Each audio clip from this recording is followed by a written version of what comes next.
Assalamualaikum warahmatullahi wabarakatuh. Jadi untuk mata kuliah pembinaan tanah mekanik, ini sudah memasuki ke pertemuan 13 dan di mulai pertemuan 13 ini akan dibahas mengenai RAB pekerjaan tanah. Jadi sebelum menentukan RAB dari satu pekerjaan tanah, maka sebelumnya ditentukan terlebih dahulu harga satuan dasar alatnya. Di mana pada harga satuan dasar alat ini ada beberapa hal yang perlu dikumpulkan datanya. Yang pertama ada data upah operator dan supir atau pembantu operator. Kemudian spesifikasi alatnya juga seperti tenaga mesin, kapasitas kerja alat, umur ekonomis alat, jam kerja dalam 1 tahun, dan harga alat. Jadi untuk KSD alat ini tergantung dari kebutuhan pekerjaan tanahnya, misalnya menggali, kemudian penimbunan, pemadatan, dan lain-lain. Bahkan pengangkutan pun juga perlu dihitung untuk satuan harga truknya atau biaya sewa truknya. Selanjutnya untuk KSD alat itu sendiri, nah ini ada biaya pasti per jam dan biaya operasi per jamnya. Kemudian biaya pasti ini bisa juga disebut sebagai biaya kepemilikan alat beratnya. Nah, selanjutnya dari kombinasi dua harga ini, maka didapatkanlah harga satuan dasar alat per jamnya. Selanjutnya untuk harga satuan dasar alat, ini juga dapat dilihat perhitungannya di Peraturan Menteri Pekerjaan Umum dan Perumahan Rakyat Nomor 28 PRTM tahun 2016 tentang pedoman analisis harga satuan pekerjaan bidang pekerjaan umum. Nah, dalam peraturan ini dapat juga dilihat cara perhitungan untuk HSD alat. Selanjutnya, di slide ini dapat dilihat salah satu contoh untuk perhitungan HSD alat. Jadi ini ada biaya pasti per jamnya, kemudian ini ada biaya operasi per jamnya. Jadi untuk harga satuan alatnya itu hasil penjumlahan antara biaya pasti dan biaya operasi per jamnya. Nah, jadi untuk HSD alat ini dapat menggunakan cara yang ditampilkan pada slide ini maupun cara yang terdapat dalam Peraturan Menteri Pekerjaan Umum Nomor 28 Tahun 2016 ataupun cara yang sudah dijelaskan pada pertemuan sebelumnya. Selanjutnya mari kita sama-sama perhatikan salah satu contoh RAB pekerjaan tanah yaitu RAB untuk timbunan. Jadi di mana timbunan ini pekerjaannya dimulai dari pengangkutan dari kuari menggunakan eskavator, kemudian di loading atau dimuat ke dalam dump truck, kemudian diangkut menggunakan dump truck ke lokasi pengerjaan. Selanjutnya dituang, dihamparkan menggunakan motor grader, dan dipadatkan menggunakan vibratory roller. Untuk bahan timbunannya ini ada 1372 meter kubik. Nah, jadi sebelumnya ini diperhitungkan juga biaya mobilisasi untuk keempat alat berat ini. Nah, walaupun menggunakan alat berat, di dalamnya ini juga dihitung untuk upah mandor pekerja dan juga untuk upah penyiraman manual.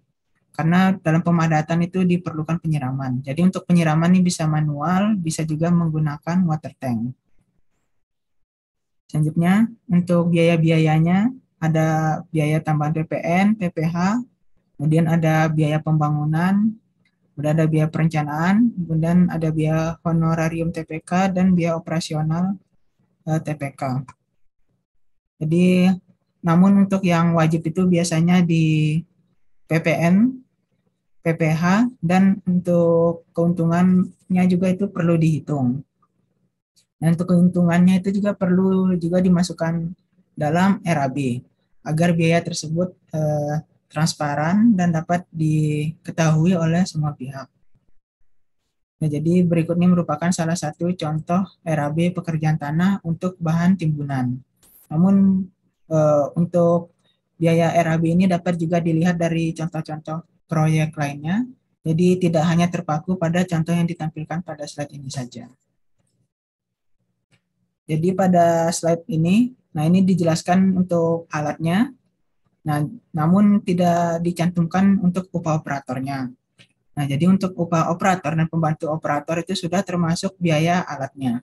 Jadi biaya alat yang masuk di RAB ini sudah termasuk biaya pasti dan juga biaya operasional, sudah termasuk juga biaya untuk operator dan pembantu operator dalam per jamnya. Selanjutnya terdapat tugas. Jadi tugasnya ini dikerjakan secara kelompok, di mana masing-masing anggota kelompok sebanyak 5 orang. Jadi dikumpulkan dalam bentuk Excel dan PowerPoint, nanti dikumpulkannya di Spada. Kemudian pada minggu 15 ini akan dilakukan presentasi. Jadi presentasinya ini sebelum UAS, di mana nanti minggu ke-16 itu akan diadakan UAS. Jadi untuk minggu ke-14 nanti, nah ini dikumpulkan progresnya.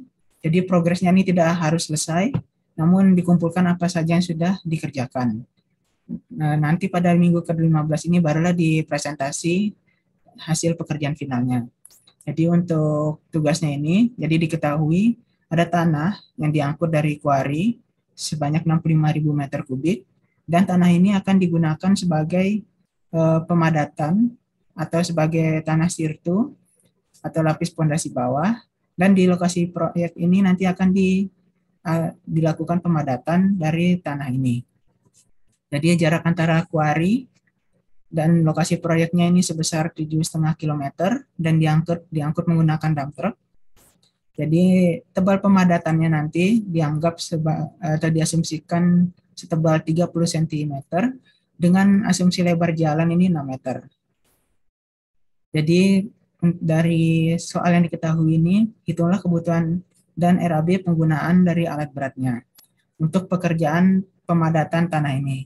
Jadi untuk pekerjaannya itu ada pekerjaan loading di kuari, kemudian ada pekerjaan pengangkutan menggunakan dump truck, kemudian ada pekerjaan penghamparan dan pemadatan di lokasi proyek. Jadi jarak antara kuari dan lokasi proyek ini 7,5 km. Selanjutnya pekerjaannya ini diasumsikan dilakukan selama 7 hari, di mana dalam 1 hari ini jam kerja efektifnya ini ada 7 jam. Jadi untuk tugasnya, untuk kebutuhan alat beratnya ini silakan dihitung dan diasumsikan sendiri untuk keadaan-keadaannya. Jadi untuk pengerjaannya misalnya di kuari ini di loading ke dump truck menggunakan ekskavator atau menggunakan wheel loader. Kemudian dari dump truck ini diangkut sepanjang 7,5 km ke lokasi proyek. Kemudian di lokasi proyek dihamparkan, dituang dulu terlebih dahulu oleh dump truck, kemudian dihamparkan bisa menggunakan bulldozer atau motor grader. Selanjutnya dipadatkan menggunakan pemadat, bisa berupa vibratory roller atau tandem roller ataupun pemadat lainnya. Namun yang dihitung itu merupakan pemadat alat berat, bukan yang pemadat menggunakan tangan. Nah, jadi itu untuk contohnya atau sekedar kisi-kisinya. Namun untuk alat beratnya ini nanti silakan dipilih sendiri, jumlah kebutuhan alat beratnya diasumsikan sendiri, dan juga untuk kondisi dan spesifikasi alat beratnya dan jumlahnya diasumsikan sendiri. Namun untuk jumlahnya ini yang perlu dihitung. Jadi untuk keadaan-keadaan lainnya silakan diasumsikan sendiri, namun perlu diberi keterangan. Nah, jadi untuk spesifikasi alat beratnya yang digunakan nanti harap untuk dicantumkan brosurnya pada laporan Excel atau PowerPoint-nya. Atau dua-duanya ini juga dicantumkan untuk spesifikasi alat berat dan keterangan-keterangan lainnya. Sekian untuk pertemuan kali ini. Jika terdapat hal yang belum jelas, silakan ditanyakan atau didiskusikan, atau terutama untuk mengenai tugas kelompok. Sekian, terima kasih. Assalamualaikum warahmatullahi wabarakatuh.